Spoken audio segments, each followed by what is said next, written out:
nǹkan méjì tí mẹ́ta tá a fẹ́ gbéyẹ̀wò láàárọ̀. Nọ́mbà 1, ibi tí a fẹ́ ṣiṣẹ́ níbi tí adé máa ń wọlé sí, torí adé máa ń wọlé sí, tó jẹ́ wípé ìrànlọ́wọ́ ènìyàn lè débẹ̀ àfìrànlọ́wọ́ Ọlọ́run. Tí ọdún máa ń wọlé sí, tí ìgbà máa ń wọlé sí, tábùkù máa ń wọlé sí, ibẹ̀ la fẹ́ sáré ṣiṣẹ́ ní àkókò yìí. Ní èkejì a máa gbàdúrà lórí ohun igun mẹ́rin àgbáyé. So lẹ́yìn yẹn màá kà sọ ọ̀sán méjì sí mẹ́ta. So ẹja pàtó wọ fún Jésù.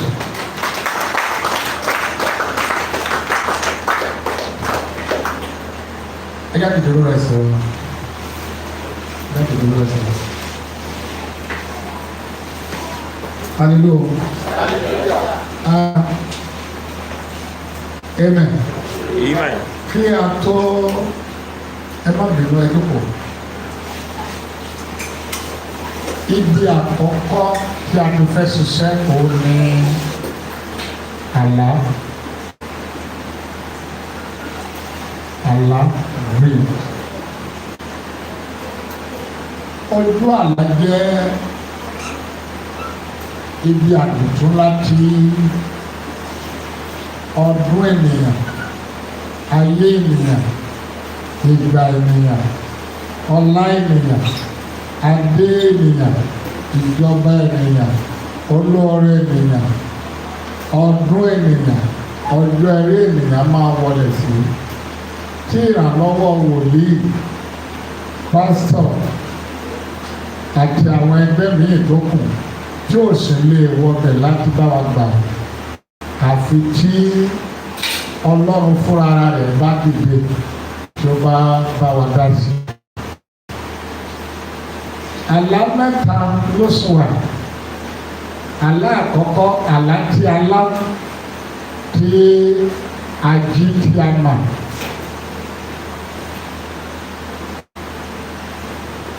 Tí a dẹ̀ máa ìtumọ̀ rẹ̀. Àlá ìkejì ni àlá tí a lá, tí a jí tá a mà pé a lá. Ìyẹn ló léwu jù. Àlá kẹta ni àlá tí a lá, ṣùgbọ́n àwa gángan a ò mọ ìtumọ̀ rẹ̀, a bẹ̀rẹ̀ ní sọ fún wa. Àlá mẹ́ta ni àlá pín sí. Ìkan nínú ibi àdìtú tí ó dẹ̀ le jù fún gbogbo ènìyàn láyé, ó ní ìkórìtà àlá.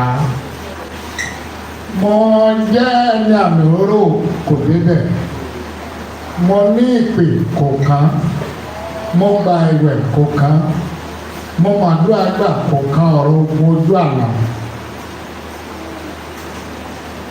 Mo léèyàn kò kàn. Àánú la fi ń ṣe ogun ojú àlá.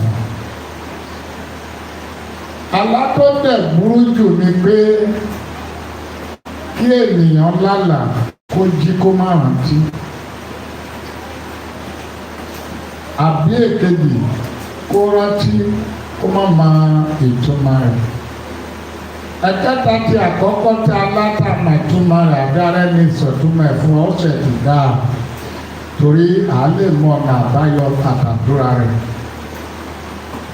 Ní ìtẹ̀síwájú, àlá máa ń fẹ́ràn èèyàn, àlá dẹ̀ máa ń disfavour èèyàn. Àlá máa ń ra ènìyàn lọ́wọ́, bẹ́ẹ̀ ni àlá ó dẹ̀ máa ń ba ayé ènìyàn jẹ́. Bí ènìyàn bá rí oko ojú àlá ṣẹ́, ọ̀pọ̀lọpọ̀ ohun tí à ń lé láyé, bí a bá dé inú ìyàrá àlá, ibẹ̀ ló wà. Látọjọ́ tí a ti dì, tí a ti ń bọ̀ láti ọ̀wá sáyé, ibi mẹ́ta ni ohun tá a wá ṣe láyé lè há sí. Ibi àkọ́kọ́ tó le jù Ibi èkejì òun ni inú òkùnkùn. Ibi ẹ̀kẹta ni inú ogun bí ìpìlẹ̀, ẹ̀ṣẹ̀, ègún àti bẹ́ẹ̀ bẹ́ẹ̀ lọ. Ogun ni wọ́n yẹn àbí àṣìṣe. Ṣùgbọ́n èyí tí ò ní àṣìṣe sínú tí ò dẹ̀ ní ẹ̀ṣẹ̀ tí ò lógun sínú tó jẹ́ pé àánú ni OJu Ala. Mo dẹ́ṣẹ̀ ọ̀kan, mi ò dẹ́ṣẹ̀ ọ̀kan. Finally, nítorí àkókò, ẹ gbọ́ àwọn ohun tí mo fẹ́ sọ yìí. Genesis, amen. Amen. Genesis 40. Genesis 40 verses 21 to 23. Genesis 40, 21 to 22 out of 23. Àlàáfíà wọ ẹnìkan, ó dì sínú ẹnìkan. Ó sì tún mú olórí agbọ́tí padà sí ipò rẹ̀. Ó sì fi agolé Fáráò ní ọwọ́. Àlàáfíà wọ olórí agbọ́tí. Tí ẹ bá lọ wò láti Genesis 45 to 14 àbí 22, ẹ̀ẹ́rí gbogbo ẹ̀ níbẹ̀. Ṣùgbọ́n nítorí àkókò wa, àlàáfíà wọ olórí agbọ́tí. Ní verse 22, ṣùgbọ́n olórí aláṣẹ ni ó aṣọrọ̀ bí Joseph ṣe túmọ̀ àlá fún wa. Àlàáfíà olórí agbọ́tí, ṣùgbọ́n kò fẹ́ wọ olórí aláṣẹ. Bí Olúwa ti wà kárí ibi tí ẹ ti ń gbọ́ mi lọ́dún yìí, àlá máa fẹ́ wọ̀ yín. Àfi tó o bá ṣe àmì nìkan lórúkọ Jésù.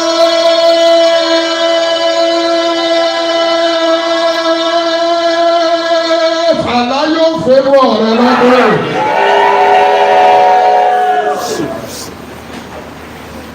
Àlá fẹ́ wọ̀ Joseph. Genesis 41, 11 to 14 and 37 to 43.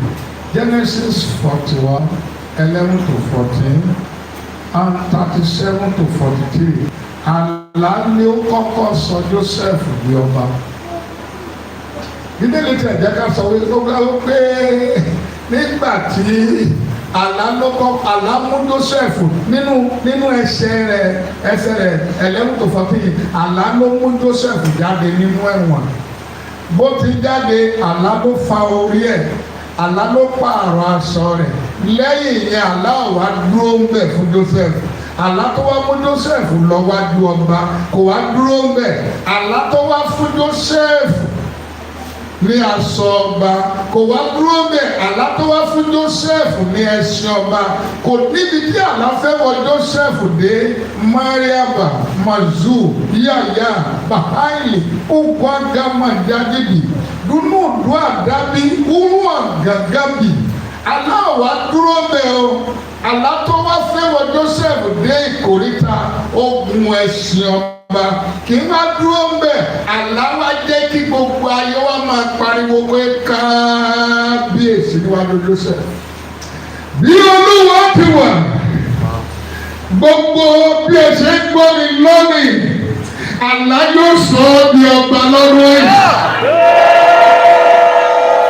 Èyí tí àlá bà ọ́ nínú jẹ́, tí àlá gba adé lọ́wọ́ rẹ, tó gba ipò ọba lọ́wọ́ rẹ, tó gba ìyìnbá lọ́wọ́ rẹ, mo fi ọ̀run yẹn ní àárọ̀.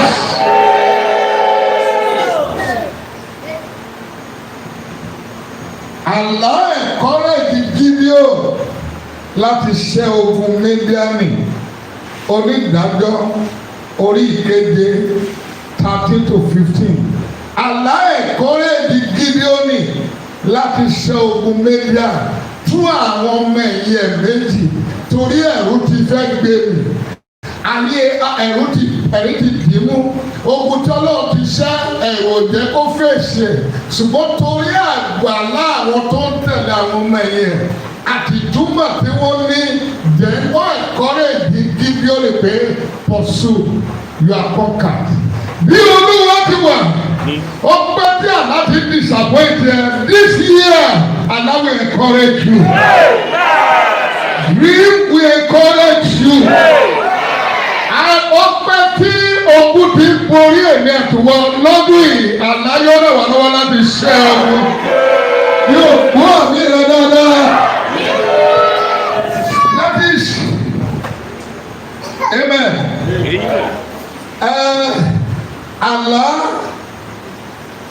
Àlá ni ó fún Solomon ní gbogbo ìjọba tí ó wà láyé àti ọ̀run.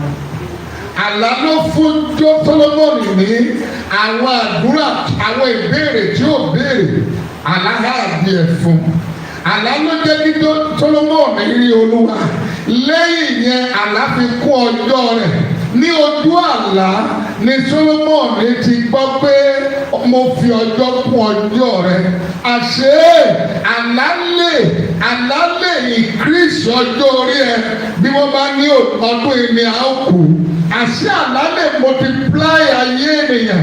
Ó lè fún ní ohun tí ó béèrè lọ́dọ̀ Ọlọ́run kọ́lọ́run hàn dé ẹ̀ fún. Ẹ gbọ́ ẹsẹ̀ rẹ̀. Ẹ gbọ́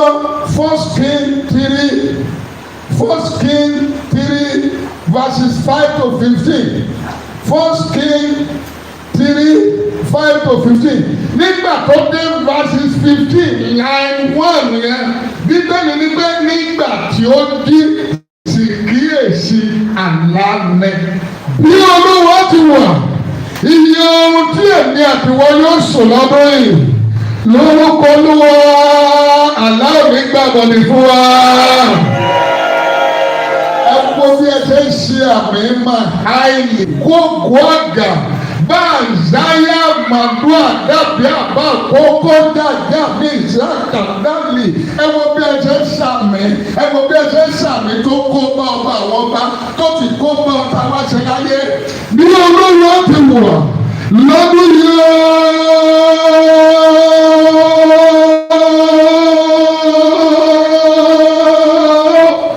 Olúwa àwọn ọmọ akọ́dé kì í sọ fún wa wípé orí ọ̀fẹ́ tí ò tọ́ sí ọ látòní lọ àládà padà fún ọ.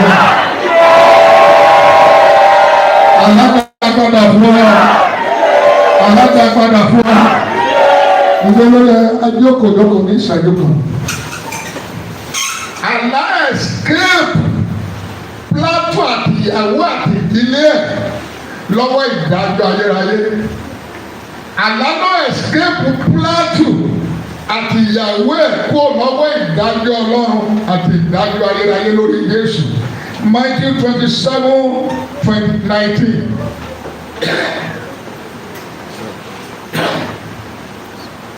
Matthew 27:19. Bíbélì wípé ìyàwó rẹ̀ jí ọlọ́ba lórí ìtẹ́. Ọ̀pọ̀ ìyà ni wọ́n jẹ lórí ọkùnrin lórí o gbọ́dọ̀ lọ́wọ́ sí ìdájọ́ rẹ̀. Àlá ló jẹ́ kí Plato àti ìdílé àti ìrànwọ́ escape ìdájọ́ ayérayé àti ìbínú Ọlọ́run. Ẹ dìde lórí ẹsẹ̀ yìí. Ẹ dìde lórí ẹsẹ̀ yìí. Ẹ dìde gẹ́gẹ́ bí ẹ̀kọ́ ni. Dìde ẹ máa pariwo. Ẹ mọ ìwọ máa yọ̀ sí Olúwa torí Olúwa tí ó tóbi ni. Nínú ìrẹ̀ oko lákàwé o, àbí èsì yóò.